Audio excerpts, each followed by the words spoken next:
So with A'ja Wilson and Brianna Stewart leading the scoring for Team USA, they become just the fourth duo in Team USA history with 20 points each in an Olympic game.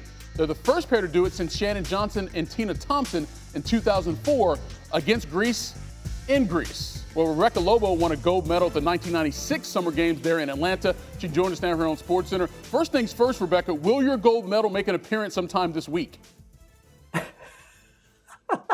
At some point this week, Michael, I will take it out and put it on the shelf behind me. No. I want it around your neck. I want you to flex on America, remind everybody that gold medal that you have probably somewhere hidden in a drawer in your house somewhere. But let's get to this game real quickly because huge advantage in the paint for Team USA. They scored more than 60 other points in the paint. Huge rebounding advantage. We just talked about Brianna Stewart and A'ja Wilson. How much of the team's overall success in this tournament, Rebecca, will be dependent upon the play of their front court?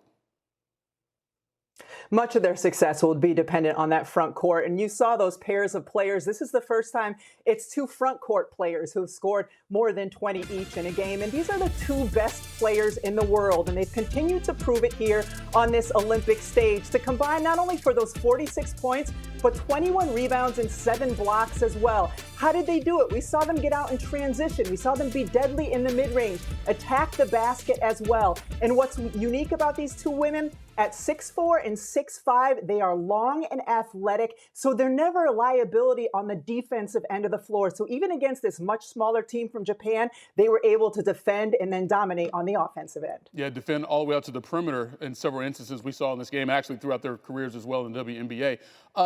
When this team lost to the WNBA All-Stars last week in Phoenix, those who were looking to be critical of the makeup of this team, Rebecca, pointed to maybe chemistry being an issue.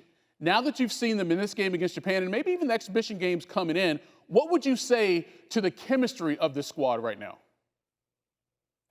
I think their chemistry actually looks really good, Michael, and we saw it in their preliminary game against Germany, their warm-up game, and then we saw it again here against Japan. 35 assists on 42 made baskets. We saw get-ahead passes, players getting out in transition and scoring. And who was the leader of that? It was Chelsea Gray, the point guard.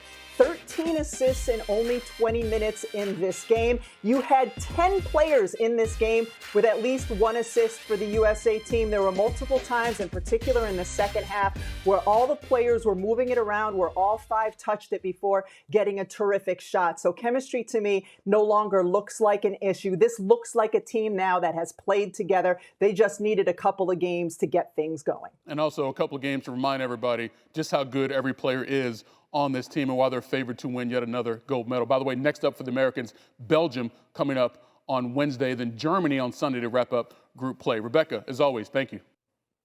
Thank you.